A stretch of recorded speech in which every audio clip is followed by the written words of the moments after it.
Olá, seja muito bem-vindo à Igreja Adventista Central de Governador Valadares. A programação já vai começar, mas antes preciso te dizer algumas coisinhas. A primeira é que estamos muito felizes em ter você aqui conosco. A segunda é que, como igreja, somos o corpo de Cristo. Adorando nos lares, no templo ou em qualquer outro lugar, estamos imprimindo as digitais do Criador em nós.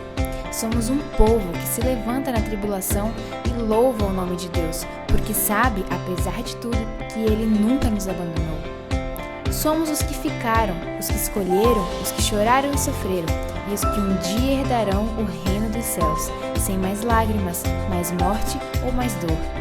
Nós somos os que escolhemos acreditar num amanhã de vitória ao lado de Jesus. Por que você não experimenta viver isso com a gente? Acesse nossas redes sociais e confira os horários das nossas programações. Esperamos te ver aqui mais vezes. Agora prepare-se para um momento de encontro com o Criador. Igreja Adventista Central de GV, uma comunidade de fé e esperança. Olá, boa noite. Seja muito bem-vindo a mais uma transmissão da Igreja Central de Governador Valadares. É muito bom estar com você, compartilhando momentos tão agradáveis de adoração.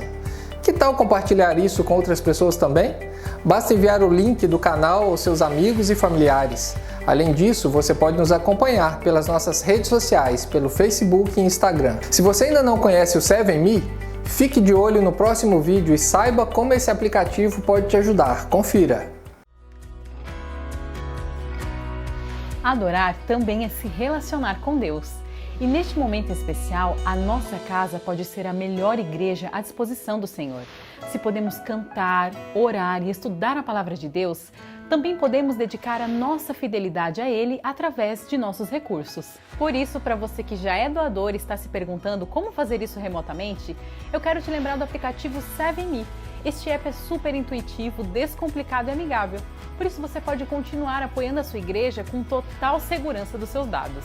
Baixe o app na Play Store ou Google Play, clique em dizimar e ofertar, preencha com seus dados e o resto é bem simples. E então, é só continuar com seu projeto pessoal de fidelidade com Deus. Para ter acesso ao 7Me, basta apontar o leitor de QR Code do seu celular para o código que está aparecendo na tela.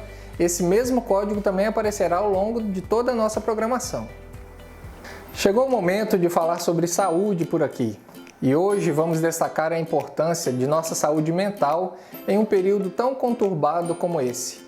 Estamos diante de uma pandemia mundial que já vem afetando a rotina de muita gente. Isolamento social, medo, incerteza com o futuro, mudança nas relações sociais. Diante disso, como preservar a nossa saúde mental? Para responder a essa pergunta e outras dúvidas, convidamos a psicóloga Geisiane Pena para deixar com você orientações sobre esse assunto. Boa noite, meu nome é Geisiane Pena, sou psicóloga, especialista em TCC, Terapia Cognitivo Comportamental. Estou aqui para responder algumas perguntas. Vamos à primeira pergunta. Oi, Geise, tudo bem? Então, eu tenho uma dúvida. Eu gostaria de saber como lidar com a ansiedade e o estresse nesse momento atual. Para evitar o estresse e a ansiedade nesse período, é importante fazer algumas coisas. Uma delas é evitar ver muitas notícias. Quando nós temos muitas notícias sobre esses assuntos, isso gera para nós uma preocupação, às vezes desnecessária.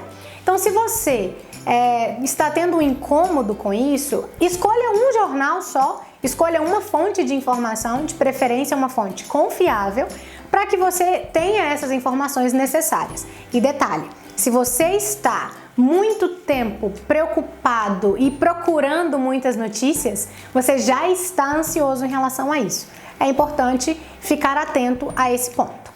Oi, eu queria saber como que a gente pode equilibrar produtividade e lazer neste período de isolamento. Obrigada. Outra coisa muito importante é seguir uma rotina. Se você tem filhos, principalmente, crianças precisam de rotina para que funcionem melhor. Então, crie uma rotina dentro de casa, crie afazeres em que você consiga organizar tudo, em que você consiga organizar melhor o seu dia. Outro ponto é a questão da saúde. É muito importante cuidar da saúde. Nós vimos a doutora Tássia falando sobre os 8 remédios da natureza. E é muito importante fazer isso. Então tome sol, ali na sua casa mesmo você consegue. Alimente-se bem, durma bem, faça exercícios físicos na medida do possível, mesmo que seja poucas coisas. Mas é importante porque toda vez que nós praticamos esses 8 remédios, nós produzimos hormônios muito importantes para o nosso bem-estar. E isso é muito importante nesse período de agora. Outra coisa muito importante é a questão da higiene, que nós já aprendemos com as organizações, com a Organização Mundial da Saúde, questão de limpeza da mão, limpeza dos ambientes, da nossa casa, cuidar com essa questão da higiene, estando dentro de casa ou fora de casa. Olá, Geise. Então, eu gostaria de saber o que nós podemos aprender durante esse período de isolamento. Tudo na vida é a forma como nós vemos, como nós enxergamos. Vamos começar a ressignificar o momento que estamos vivendo? Se ao invés de pensarmos que estamos presos dentro de casa, nós pensarmos que temos mais tempo para ficar em casa, fica mais fácil. Se ao invés de eu pensar que eu estou estressado com os meus filhos, que os meus filhos fazem bagunça, que a minha esposa ou que o meu marido me estressa, eu pensar que eu tenho mais tempo para estar com os meus filhos, mais tempo para estar com minha esposa ou com meu marido, fica melhor. Se eu pensar que eu estou dentro de casa, preso dentro de casa, atolado de serviço doméstico, muitas mulheres acabam pensando isso, atolada de serviço doméstico, que eu não tenho tempo para fazer mais nada. Se eu pensar isso, eu vou me sentir mal. Mas se eu pensar que como eu estou mais tempo dentro de casa, eu tenho mais tempo para fazer as coisas, eu consigo me organizar melhor, fica melhor, porque aí eu consigo ter mais tempo para mim, ter mais tempo para os meus filhos, ter mais tempo para meu marido. Tudo é uma questão de ponto de vista. É a forma como nós enxergamos. Agora é a hora de nós ressignificarmos. Agora é a hora de nós entendermos como sairmos melhores dessa situação que nós estamos passando. Uma outra coisa que ajuda muito a lidar com esse momento é a confiança em Deus. Para isso, o próximo momento, o momento de oração, vai nos ajudar. Obrigada por estar conosco. Pega essas dicas, coloque-as em prática. Olá, boa noite, tudo bem com você? Meu nome é Edson, sou diretor do Colégio Adventista aqui de Governador Valadares e esse é um momento especial, um momento em que você e a sua família está sendo convidado a trazer os seus pedidos, a trazer os seus anseios até o altar do Senhor. Nesse momento, nós estaremos orando para que Deus possa continuar cuidando de nós, continuar cuidando da nossa igreja, dos nossos amigos.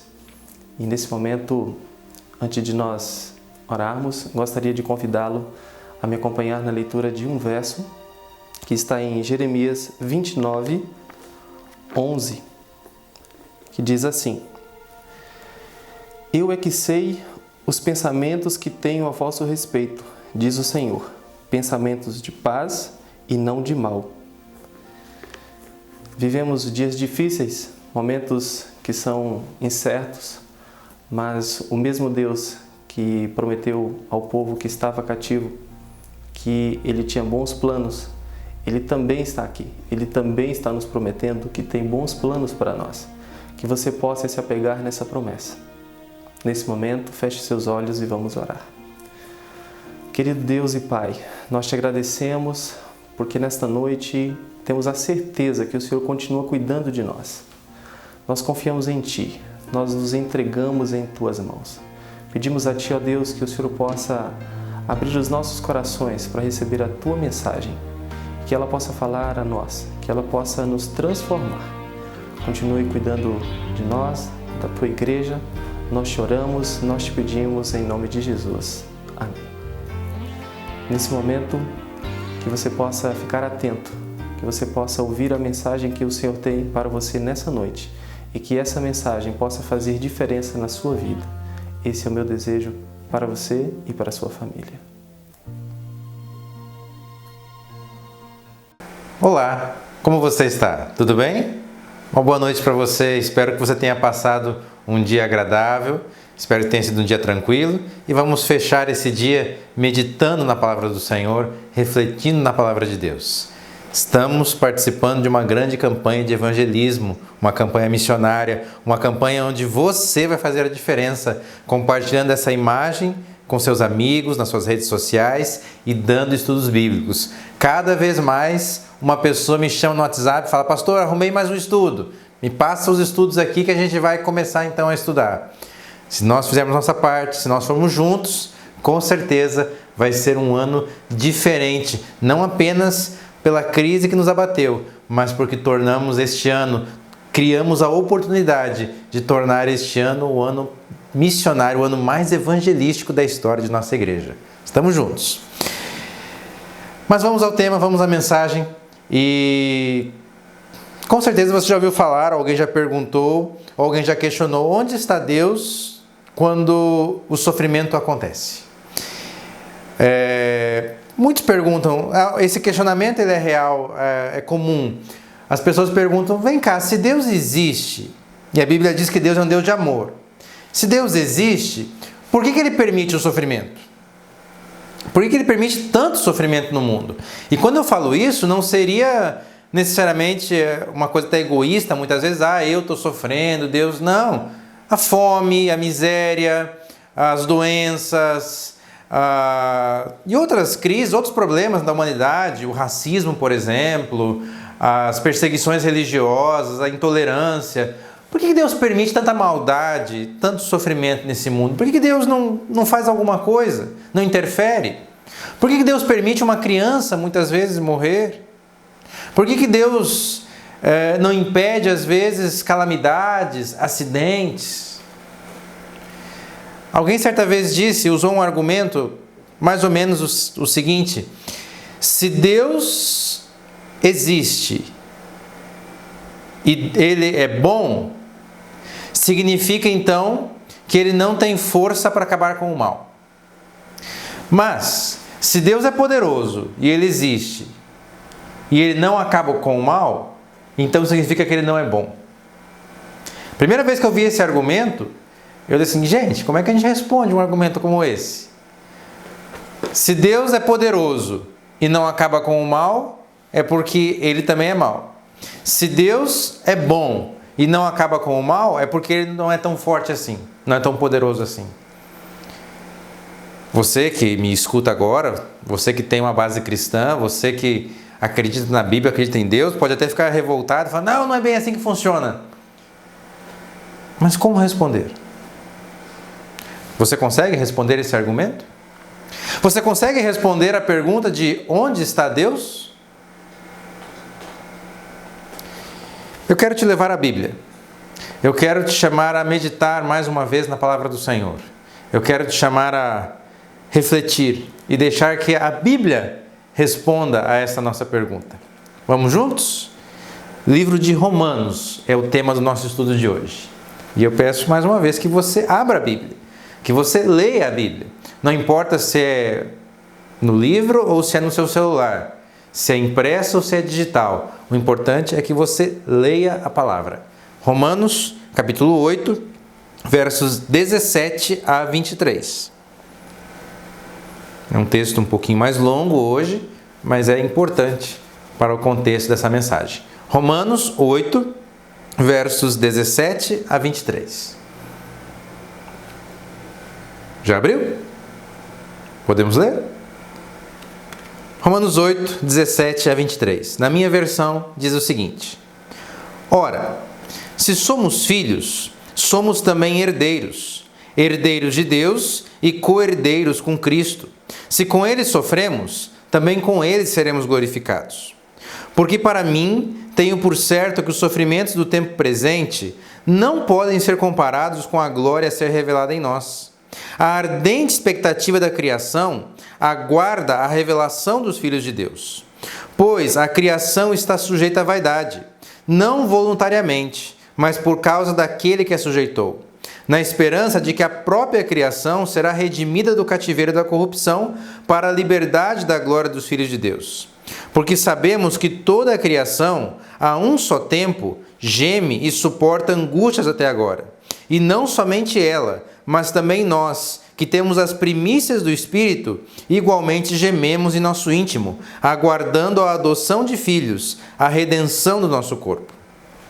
Veja, Paulo trabalha aqui com uma ideia sobre a salvação, num conceito que eu já falei num sermão anterior, que é a ideia do já, mas não ainda. Essa ideia é muito presente em teologia quando nós falamos do reino de Deus. Alguns também traduzem isso da seguinte forma: existe o reino da graça de Cristo e o reino da glória de Cristo. O que é isso? É a ideia de que a partir do momento em que Cristo ressuscitou e voltou ao céu, garantindo nossa salvação, Ele iniciou o reino da sua graça, ou seja, todos aqueles que creem no sacrifício de Cristo ao longo de todas as eras, pertencem ao reino da graça de Cristo, pertencem a Cristo, foram salvos, foram justificados em Cristo, já estão salvos. Mas nós continuamos nesse mundo de pecado, é a ideia do não ainda. Fomos salvos, mas estamos ainda no mundo de pecado. Portanto, aguardamos o reino da glória de Cristo. Estamos já no reino da graça, mas aguardamos o reino da glória, ou seja, a vida eterna de verdade, a salvação, a eternidade, o novo céu e a nova terra que Cristo está preparando para todos nós. Então, apesar de termos já sido salvos por Ele, pela cruz, mas ainda continuamos num mundo de pecado, num mundo de injustiça, num mundo onde o sofrimento, onde a angústia, ele é presente, ele é real. Por isso que Paulo fala que não apenas nós, mas toda a criação está aguardando ansiosamente pelo momento em que Cristo virá para, por fim, restaurar, redimir, regenerar esta terra e a todos os seus filhos, a todos aqueles que creram nele. Por quê? Porque a gente precisa entender uma coisa que é bem complicada e às vezes parece realmente meio complexo. Deus é um Deus absoluto e Ele reina de forma absoluta nesse universo. Tudo pertence a Ele. E a Bíblia revela que neste universo que foi criado, e foi criado um universo de paz, um universo perfeito, um universo sem nenhuma mancha de pecado ou de maldade. Porém, em um dado momento da história, houve a rebelião de Lúcifer, que posteriormente passou a ser chamado de Satanás. E com isso começou a história de pecado. Deus é um Deus que preza pela liberdade. Entenda isso. Apesar do seu caminho ser um caminho de paz, de amor, ser um caminho de vida, Deus preza pela liberdade e deixa a oportunidade para que os seus filhos optem um caminho diferente daquele que Ele preparou para todos nós. Então, uma coisa é Deus ter dito: meus filhos, eu quero que vocês vivam assim, mas em nenhum momento Ele nos obriga a isso. Deus preza pela liberdade, Ele criou o universo assim e Ele criou esta terra assim, com o livre-arbítrio. Ninguém está predestinado a nenhum caminho, a Bíblia não apoia essa ideia. Pelo contrário, a Bíblia fala que todos nós somos predestinados à salvação, mas cabe a mim e a você aceitarmos isso. A terra era livre e Adão e Eva eram livres e podiam escolher o caminho que deveriam seguir, que queriam seguir. E nós conhecemos a história, você conhece a história, nós estamos aqui neste mundo do jeito que nós o conhecemos hoje, justamente porque Adão e Eva escolheram um caminho diferente daquele que Deus havia planejado. E ao comerem daquele fruto, ao desobedecerem a Deus, eles entregaram este mundo a Satanás. Adão era o representante, Adão era aquele que representaria esse mundo diante de Deus, mas naquele momento ele entrega a Satanás. Claro que na cruz do Calvário Cristo resgatou. A Bíblia diz que antes de retornar ao céu, ele se reúne com seus discípulos e fala: toda autoridade me foi dada no céu e na terra. Ou seja, ele tomou para si o que Satanás havia um dia roubado. Na verdade, ele comprou isso com a sua morte na cruz do Calvário. Mas os efeitos do pecado continuam valendo nesse mundo.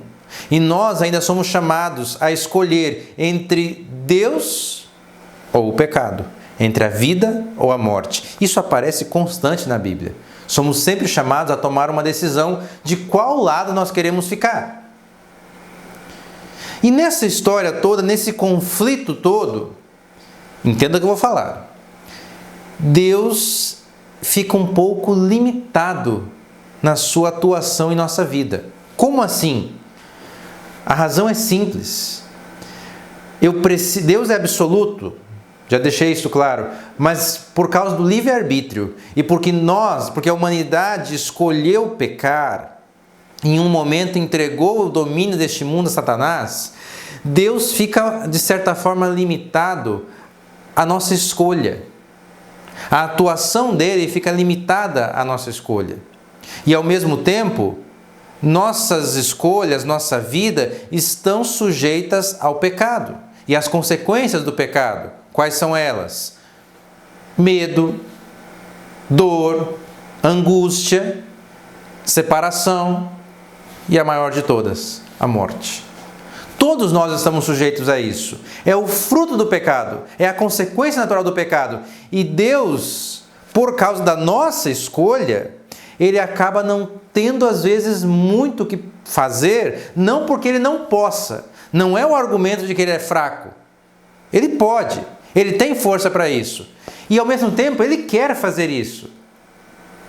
Mas devido à circunstância que nos prende a esse mundo, Ele acaba não podendo fazer por causa da limitação da nossa escolha. Entendeu?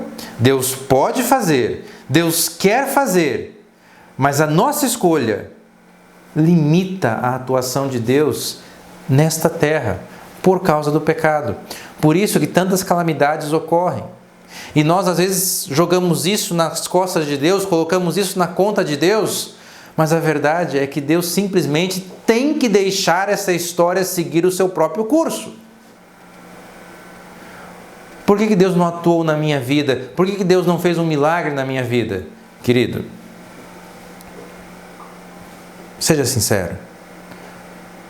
Seja coerente.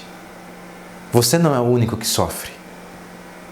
Todos nós já tivemos perdas e teremos perdas nessa vida.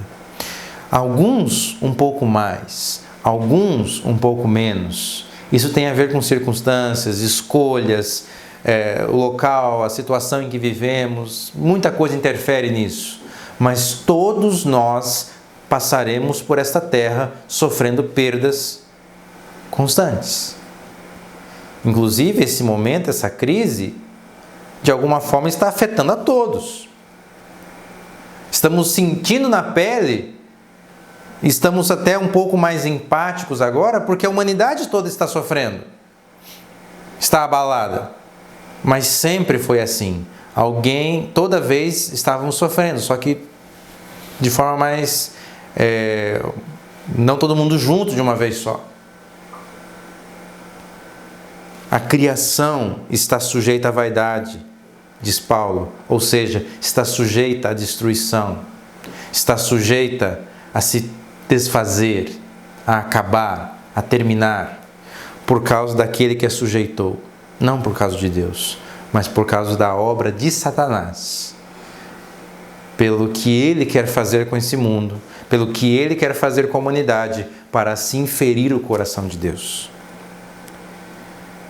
Nessa história, nós precisamos entender que estamos no meio de uma guerra. Você pode até dizer, mas eu não pedi para participar disso. Mas esse é o mundo, é a situação em que nosso mundo mergulhou. Nós estamos no meio de um conflito e nesse conflito somos feridos, somos machucados, mas somos chamados a tomar uma decisão.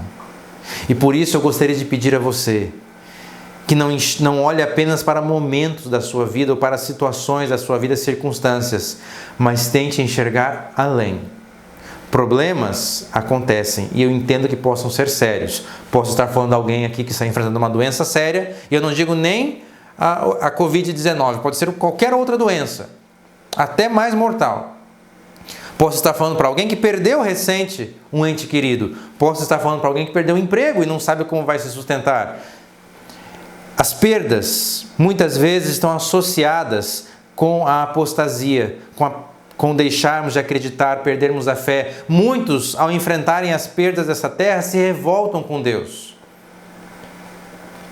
Querido, não coloque isso na conta de Deus. Isso é fruto das injustiças, das circunstâncias ruins dessa terra, é fruto do pecado. Deus não é culpado por isso.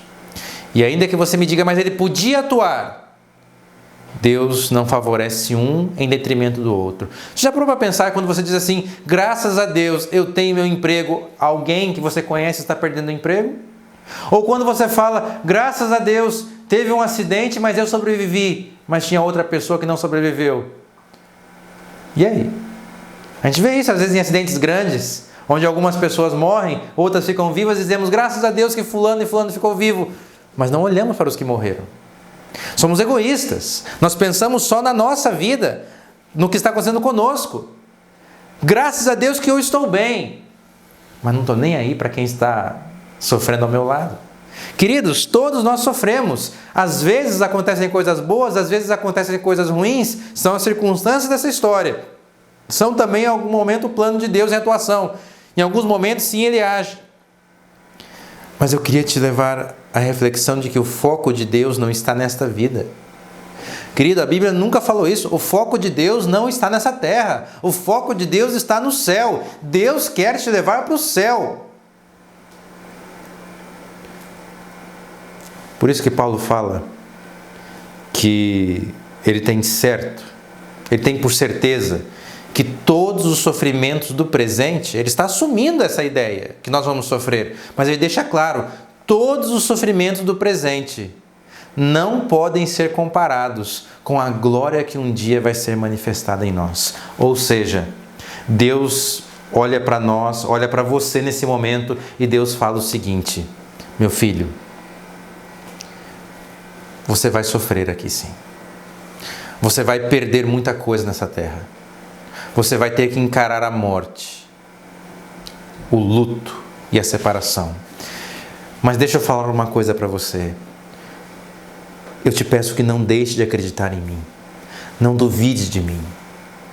Meu filho, eu estou vendo você sofrendo e eu gostaria de tirar você desse sofrimento agora, mas infelizmente, agora eu não posso fazer. Eu vou estar contigo, eu vou te abraçar, eu vou te confortar, mas você vai ter que passar sim por esse sofrimento agora. Você vai ter que enfrentar a perda agora, mas continua a crer em mim, porque eu te prometo que tudo que você perder nessa terra, eu vou compensar você no céu.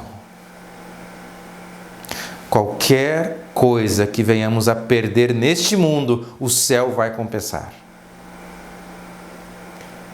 Você acredita nisso? Querido, isso é maravilhoso. Essa é a promessa de Deus. Deus nos diz isso, não importa o que você venha a perder. É isso que Paulo está dizendo.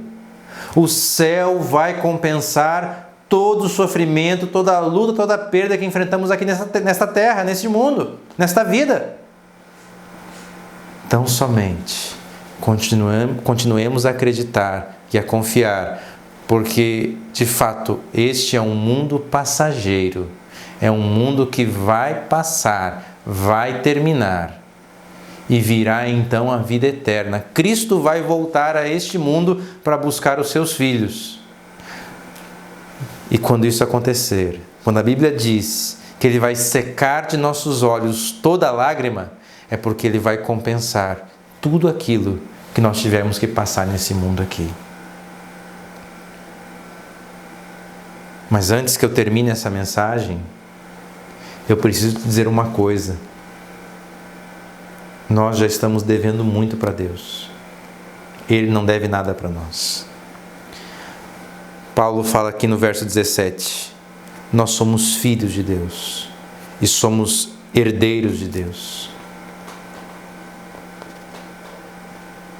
Para que nós pudéssemos ser elevados à condição de filhos de Deus, Paulo falou aqui que nós somos adotados por Deus. Esse resgate, essa adoção, custou a morte de Cristo na cruz do Calvário. Ao morrer na cruz, Cristo pagou o preço do nosso resgate. Cristo garantiu a nossa salvação. A cruz é a certeza da nossa salvação. E isso custou muito caro para Deus. Isso custou a entrega de Cristo, o sangue de Cristo. Ou seja, Deus já nos deu a salvação. A salvação está garantida, a salvação é real. O texto está dizendo que nós somos filhos de Deus, então seremos herdeiros de Deus. A promessa vai se cumprir. Um dia iremos ao céu. Querido, Ele já resolveu o nosso maior problema, que é a morte. Nós temos a vida eterna em Cristo. O que é que mais nós vamos pedir a Deus? Eu entendo sim que nós temos lutas aqui nessa terra. Eu entendo que enfrentar o sofrimento muitas vezes é até pesado demais para cada um de nós. Eu entendo que as incertezas desse mundo tiram nossa paz, eu sei disso. Eu sei que você pode estar chorando agora, eu sei que você pode estar lutando agora, eu sei que você pode estar se perguntando a Deus por que nesse momento. Tudo isso é válido, eu não estou tirando o peso do que você está passando agora, eu não estou dizendo que isso é pouco, o que você está passando agora, o que você pode passar no futuro. Todo sofrimento sim é válido, eu sei disso. Mas, entenda uma coisa, mesmo esse sofrimento vai terminar, vai passar. E porque Deus nos garantiu a vida eterna. Você pode até dizer, Deus não atendeu a minha oração, Deus não deu aquilo que eu pedi, não me deu aquilo que eu pedi a Ele. Eu sei. E eu entendo que aquilo que você pediu era válido. Mas entenda uma coisa, Ele pode até não ter atendido a sua oração, garantindo o conforto e a segurança da sua família, da sua casa. Mas Ele garantiu a vida eterna. Por isso Ele está dizendo, meu filho, tudo que você passar nessa terra, tudo que você sofrer nessa terra, tenha certeza, eu vou te compensar. Eu te dei a vida eterna. Você é meu filho, você é meu herdeiro. Um dia você dará tudo, mas agora, tão somente agora, eu peço que você continue esperando. Eu peço que você tenha paciência. Na continuação do texto, Romanos 8, verso 24 e 25, Paulo completa a sua ideia, dizendo o seguinte: porque na esperança fomos salvos. Ora, esperança que se vê não é esperança, pois o que alguém vê, como espera? Mas se esperamos o que não vemos, com paciência nós o aguardamos. Paulo está dizendo, nós somos salvos na esperança. Temos esperança em Cristo. E agora, precisamos ter paciência. Paciência para esperar a manifestação de Deus. O mundo inteiro está aguardando, a criação inteira está aguardando a manifestação de Deus. E Ele virá, vai chegar a hora, vai se cumprir. Em breve Cristo voltará. Mas enquanto esse dia não chega, espere com paciência no Senhor. E tenha certeza, o Espírito Santo está contigo para te garantir a salvação. Você foi feito filho de Deus. Na cruz do Calvário, você foi tornado filho e filha de Deus. Você é herdeiro e herdeira do Senhor.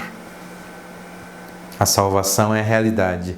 É só questão de tempo. Eu sei que esperar é difícil e às vezes é desanimador, mas é apenas uma questão de tempo. Cristo vai voltar e quando Ele voltar, herdaremos o céu e todas as dores, todas as lutas, todo o sofrimento terá ficado para trás. O céu vai compensar. Eu apelo a você, que você creia nisso, que você confie nisso. Acredite no Senhor Jesus. Acredite na promessa de Deus. Mesmo que agora você esteja atravessando o vale da sombra da morte, mesmo que você não enxergue a luz no fim do túnel, a salvação em Cristo é real. Nele nós estamos seguros. Eu quero orar por você agora.